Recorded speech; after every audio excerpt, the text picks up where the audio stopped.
Thank you very much for inviting me on the dais to say few words for the little kids, I think, who are awaiting since long for my arrival. The director of the school, Anupam Misra ji, my PhD scholar and ex-principal of this school, Chanda Mishra, the little kids, I could say the future of the nation, their parents, all the teachers, all the staff of this school. First of all, I greet them all a very, very happy Basant Panchami. It's a day when we worship Goddess Saraswati, and we know that she is considered to be the goddess of education, Vidya Dayani Saraswati Mata. So from the very childhood, it was my very favorite puja, because we were allowed to do so many things on the name of the preparation of puja. But I must tell you today that it is the Prem Divas of Sanatan Dharma. It is not only the day when we worship Goddess Saraswati, but it is the Valentine Day of the Sanatans as well. So I wish you all love for this day. Today I came here on the eve of 8th annual function. Though the day was very hectic, I was very much busy, but since Chanda invited me and it was due on my side, I couldn't attend her marriage. I couldn't come earlier in this school, so I thought this is the day to begin with, and that's why in spite of all my hectic schedule, I am here. I wish you all a very bright future. I can see the little kids here. I asked Chanda the number of the student, and it is a good one, and you are in safe hands. She herself is a teacher. The director of the school, he also takes all the pen to set you up. But I could say few things for the guardians who are present here.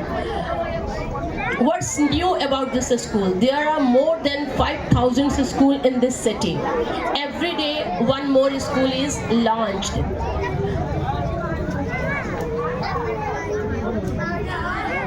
Sorry, यहाँ पर जो संचालक थे वो चूँकि English में बोल रहे थे तो मुझे लगा कि इंग्लिश में बोलना है, लेकिन मैंने देखा कि आपका अटेंशन हट रहा है, तो मैंने सोचा आपके लिए बात करूं। तो इस शहर में बहुत सारे स्कूल हैं, नया क्या है, कोई स्कूल क्या करे जो दूसरों से अलग हो, ये एक प्रश्न है। और मैं एक शिक्षाविद हूँ, मैं 3 कॉलेजेस में प्रिंसिपल रही, यहाँ तीनों महिला कॉलेज में, उसके बाद अभी एक कोएड कॉलेज में प्रिंसिपल हूँ। शिक्षा की चुनौतियों को मैं समझती हूँ। शिक्षा की चुनौतियाँ है एक अच्छा नागरिक तैयार करना। कोई स्कूल जब इस काम को करता है तो सही मायने में स्कूल है। बच्चे को रटा देना, बच्चे को पढ़ा देना, बच्चे को एग्ज़ाम पास करवा देना और येन केन प्रकारन एक नौकरी लग जाए, तो ये स्कूल का ऑब्जेक्टिव नहीं होता। स्कूल का ऑब्जेक्टिव होता है एक अच्छा इंसान तैयार करना। क्या हम कर पा रहे हैं? आज सोचने की ज़रूरत इसलिए भी है कि देख रहे हैं मोरल वैल्यूज खत्म होते जा रहे हैं। हम चाहते हैं कि सत्यवादी हरिश्चंद्र हो, लेकिन मेरे घर में नहीं, पड़ोसी के घर में हो। मेरे घर में अगर बच्चा सच बोल दिया कि पापा जी कहे हैं कि पापा जी घर पर नहीं है, तो उस बच्चे को दे कुटाई, और माँ बाप कहते हैं कि हरिश्चंद्र के औलाद तो मेरे ही यहाँ पैदा होना था। तो लोग अच्छे हो लेकिन बगल के घर में हो, हमारे घर में नहीं हो। हमारे घर में लोग कैसे हो? खाली सफल इंसान हो। हमको वर्मा जी का बेटा इंजीनियर हो गया तो शर्मा जी परेशान है कि हमारा बेटा इंजीनियर काहे नहीं हुआ और वो जेईई में काहे नहीं नंबर लाया, रैंक काहे नहीं लाया। लेकिन वो अपने बच्चों पर थोप रहे हैं जिन चीज़ों को, वो ये नहीं देख पा रहे हैं कि बच्चा करना कुछ चाहता है। देखिए, आप 2 नाम जानते होंगे आप लोग, सचिन तेंदुलकर और अमिताभ बच्चन। अमिताभ बच्चन अगर क्रिकेट खेलते तो क्या होता?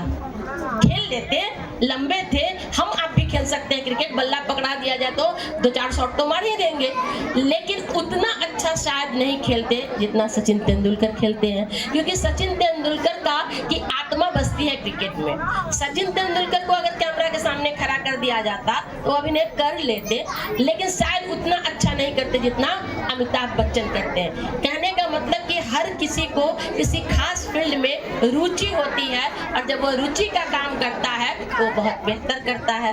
तो जरूरत आज है कि हम अपने बच्चों को अच्छा इंसान बनाएं। कैसे बनाएं? सब लोग अपने तरीके से, सभी माँ बाप यहाँ बैठे हैं, वो अपने बच्चे को बहुत प्यार करते हैं।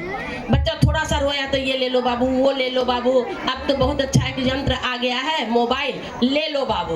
अब वो बच्चे का बचपन छीन रहा है, लेकिन माता बहुत खुश है कि हमने तो अपने बच्चे को मोबाइल दे दिया। माताएं कहती हैं, मैं कई जगह जाती हूँ तो बोलती हैं हमर बच्चा तो मोबाइल के बिना खाने न खाई छे, जब पेट से जन्म ले रहा तब मोबाइल लेकर जन्म ले रहा, तू न धरा देलू अपन जान छोड़ावेला। तो ये जो हम बच्चों का बचपन छीन रहे हैं, उनका बचपन लौटाइए। हमारे घरों में एक बच्चे होते हैं, आजकल की लड़कियां पता नहीं सारी सुविधा है, पैम्पर्स है, मैंने बॉटल गर्म करने का, उबालने का, लेकिन एक बच्चा के बाद कहेगी क्या, बाप रे अब नहीं। अब सोचिए उस बच्चे को कोई साथ में शेयर करने वाला है? आप माँ बाप हो सकते हैं, आप भाई बहन नहीं हो सकते, आप उसके दोस्त नहीं हो सकते, आप उसके साथ बांट के नहीं खा सकते, आप अपना हिस्सा उसको खिला सकते हैं, लेकिन उसके साथ प्यार मोहब्बत झगड़ा ये आप नहीं कर सकते। तो उस बच्चे का जो बच्चा होगा, जो आज एक बच्चा है, उसका जो बच्चा होगा उसको चाचा होगा, चाचा नहीं होगा तो चाची भी नहीं होगी, मामा होंगे, मामा नहीं है तो मामी भी नहीं है, मौसी नहीं है तो मौसा भी नहीं है, अब बुआ नहीं है तो बुआ जी भी नहीं है, यानी तमाम रिश्तों को हम लोग खत्म कर रहे हैं। तो बच्चा देख क्या रहा है? मम्मी पापा को देख रहा है, माँ को फोन पर भर दिन बतियाते देख रहा है, पापा को भर दिन लैपटॉप पर लगे देख रहा है। वो बच्चा क्या सीख रहा है? वो बच्चा असहिष्णु हो रहा है, वो बच्चा अपने आप को खोल नहीं पाता, वो बच्चा अपनी बातों को शेयर नहीं कर पाता, जिसका नतीजा क्या है?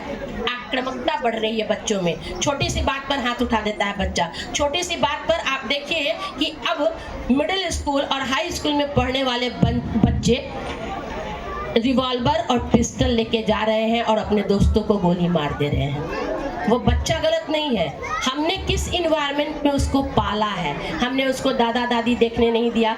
गांधी जी के एक मित्र थे, तो वो उनके साथ प्रार्थना सभा में आते थे, तो एक दिन बहुत दुखी थे। गांधी जी ने पूछा क्या बात है? तो बापू आपसे अपनी दिल की बात शेयर करना चाहता हूँ, मैं बहुत दुखी हूँ। बापू बोले कहिए। तो मेरा 2 बेटा है, एक डॉक्टर है एक इंजीनियर है, मैंने उसको पढ़ाने के लिए अपने सारे शौक त्याग दिए, घर बार छोड़ करके शहर में आ गए, परिवार से अलग होकर के कि इन लोगों को अच्छी पढ़ाई मिले, हमने सब कुछ किया। तो गांधी जी बोले कि अब तो खुश रहो भाई, तुम्हारे बच्चे सेटल हो गए हैं। बोले खुश तो हूँ इस बात के लिए, लेकिन दुखी हूँ कि वो बच्चे हम लोगों को माँ बाप का आदर नहीं देते, अपना परिवार नहीं समझते। तो गांधी जी बोले कहते हैं एकदम ठीक करते हैं। तो बापू इसमें ठीक क्या करते हैं, हम लोगों ने उसके लिए इतना किया। तो बापू ने कहा कि तुमने अपने बच्चे के लिए अपने माँ बाप को छोड़ दिया, अपना गांव छोड़ दिया। बच्चे ने क्या सीखा कि हम मैंने माँ पापा और उसके बाल बच्चे, यही परिवार है। अब दादा दादी का तो तुमने कंसेप्ट उसको दिया ही नहीं, तो वो सीखेगा क्या? तो बच्चे भी समझते हैं, आपका जो बेटा है वो समझता है कि वो उसकी पत्नी और उसके बच्चे यही उसका परिवार है। तो गलत क्या है? तो चीजें अपने आप को दोहराती हैं। हम बच्चों को मॉरल वैल्यू दें, हम बच्चों को एक अच्छा इंसान बनना सिखाएं। कैसे? उसके लिए पहाड़ उठाने की कतई जरूरत नहीं है, छोटी छोटी चीजें। हमारा बच्चा सुबह में उठ करके भूमि प्रणाम करता है कि नहीं? ये भूमि प्रणाम नहीं है, यह आदर है धरती का। वो जब धरती का आदर करेगा तो आपका भी करेगा। आपको प्रणाम करता है कि नहीं? आपके बुजुर्गों के लिए अब शब्द तो नहीं निकालता, चीजों को सही जगह रखता है कि नहीं, सच बोलता है कि नहीं? ये तमाम ऐसी चीजें हैं जो आप उसको सिखा सकते हैं। और याद रखिए कि प्रथम पाठशाला परिवार और माँ, दूसरी पाठशाला जहाँ चंदा जी और अनुपम जी है। आप जो गुण थोड़ा थोड़ा सिखा के भेजेंगे वो बच्चे सीखेंगे। उसके बाद बच्चों के शिक्षक की भूमिका आती है। शिक्षक की बात ये है कि अगर आपके छोटे बच्चे हैं, उसकी शिक्षिका कह दे उसको कि बेटा सूरज पश्चिम में उगता है, तो आप सर पटक के मर जाइए, गूगल दिखा दीजिए, वो नहीं मानेगा। वो कहेगा कि हमारी मैम बताई है इसलिए सूरज पश्चिम में ही उगता है, वो नहीं मानेगा कि सूरज पूरब में उगता है। तो शिक्षकों का एक रोल मॉडल होता है। फिल्म हम देखते हैं, कितना रिहर्सल होता है, क्या होता है, तब फिल्म आती है, लेकिन शिक्षक क्लास में सीधे बच्चों के सामने इंटरेक्ट करते हैं। शिक्षक का व्यवहार कैसा हो, शिक्षक बच्चों को क्या सिखा रहे हैं, गलत आप नहीं बताइए ये सही है, लेकिन गलत बताइए ये बिल्कुल सही नहीं है। तो आप बच्चों को कैसी शिक्षा दे रहे हैं, उनका बचपना, उनकी एक्टिविटीज, ये आप बच्चों में दे रहे हैं कि नहीं, ये बहुत महत्वपूर्ण होता है किसी भी स्कूल में। मैं आए दिन कई स्कूल के फंक्शंस में जाती हूँ, देखती हूँ वही भेड़-चाल, बच्चों के पीठ पर वही किताबें, वही 6-6, 7-7 घंटी बच्चों को पढ़ाया जाता है। तो मुझे एक शायर की पंक्ति याद आती है कि बच्चों के कोमल हाथों को, बच्चों के कोमल हाथों को चांद सितारे छूने दो, 4 किताबें पढ़कर वो भी हम जैसे हो जाएंगे। तो वो तो एक दिन हम जैसे हो जाएंगे, अभी उनका बचपना जीने दो। आपके घरों में, फ्लैट में आप रह रहे हैं, आप जानिए एक सर्वे कहता है कि आज से 50 साल बाद लोग अपने बच्चे को मिट्टी दिखाने के लिए गांव लेके जाएंगे, क्योंकि शहर में इंच इंच कंक्रीट हो चुका होगा। हमारे बच्चे मिट्टी में नहीं अब खेलते, उनके कपड़े गंदे हो जाते हैं। हम लोग खूब मिट्टी में खेले तो हम लोग कई बीमारियों से भी दूर है, हमारे कपड़े गंदे नहीं हुए। लेकिन आजकल की माँ को, जबकि वॉशिंग मशीन है, फिर भी कपड़े ज़्यादा बच्चा गंदा कर दे तो प्रॉब्लम। बच्चे को खाने नहीं देती है कि गिरा लेगा। भाई सीखेगा कैसे, वो गिराएगा तो सीखेगा। तो हम लोग अपने बच्चे को पपेट बना रहे हैं, उनको हम गुलदस्ते का फूल बना रहे हैं। ज़्यादा धूप लगेगी मुरझा जाएंगे, ज़्यादा छाँव होगा मुरझा जाएंगे। हम बच्चों को सही तरीके से पनपने नहीं दे रहे हैं, लोगों के साथ घुलने मिलने नहीं दे रहे हैं, उनकी पीठ पर बस्ते का बोझ है। तो जो स्कूल बच्चे को खेलते खेलते सिखाता है, सिखाते सिखाते दूसरे को सिखाता है, वो स्कूल सही मायने में स्कूल है। और मैं उम्मीद करती हूँ कि चंदा मेरी स्टूडेंट है तो वो बच्चों में इन इनोवेशंस को लाती होगी, बच्चों को बच्चों की तरह पाले। आजकल के बच्चों की बात सुनिएगा, 3 साल की जो बच्ची होती है वो समझाती है, टीवी पे कोई सीन आता है तो माँ कहती है कि बाबू तुम जाओ जरा, तो बोलती है नहीं हम ये देखेंगे। पूछती है क्या है, तो माँ कहती है कि अरे जैसे हम तुमको प्यार करते हैं ना, वैसे ही वो लड़का उस लड़की को प्यार करता है। तो 3 साल का बच्चा जवाब देता है नहीं, ये वो वाला प्यार नहीं है, आप जो हमको करते हो वो प्यार नहीं, दूसरा प्यार है। यानी बच्चे आजकल मासूमियत अपनी खो चुके हैं, वो असमय बड़े हो रहे हैं। और जब हम ये प्रकृति के खिलाफ है, और जब हम प्रकृति के खिलाफ आचरण करेंगे तो क्या होगा। आज जो दिन है, अभी मैंने इनसे कहा कि हॉस्टल है, क्योंकि अच्छा बच्चों को संभाल लेती हो। आजकल माँ बाप 2 बच्चे अपने बच्चे को नहीं संभाल पाते हैं, माँ बाप का बात बच्चा नहीं सुनता है, तो उतने बच्चों और वो भी दूसरे के बच्चों को संभालना, यह भी एक बड़ी जिम्मेदारी है। तो आप अपने बच्चों को इस तरीके से पालिए कि वो आपकी सुने और आप उनकी सुनिए। बच्चा इंजीनियर, डॉक्टर, टीचर, जज ये सब बने, लेकिन उसके साथ साथ एक अच्छा इंसान बने जिसमें संवेदना हो, क्योंकि आज बचपन से ही बच्चों के हृदय में नफरत है। और ये नफरत किस रूप में आ रहा है बाहर, आए दिन आतंकवाद की घटनाएं हो रही हैं, ब्लास्ट हो रहा है, गोली मार दिया जा रहा है, दोस्त को बुला के हत्या कर दे रहा है। तो ये कहीं ना कहीं एक क्रोध जो उनके अंदर पनप रहा है, स्कूल्स में, घरों में, उस क्रोध को निकलने का रास्ता दीजिए। बच्चों को एक एग्जॉस्ट की बहुत ज़रूरत होती है, और जब बच्चा बोल पाएगा, आपसे अपनी बातें शेयर कर पाएगा, तो वो मन में अवसाद नहीं पालेगा। इसीलिए ज़रूरी है ड्राइंग हो, एक्सकर्शन ट्रिप हो, एक्टिविटीज़ हो, एग्जीबिशंस हो, ये सब बच्चों के भीतर लाइए और बच्चों को सही तरीके से ग्रो करने दीजिए। आई विश कि ये स्कूल ऐसा करता होगा, अगर नहीं करता है तो आगे करेगा।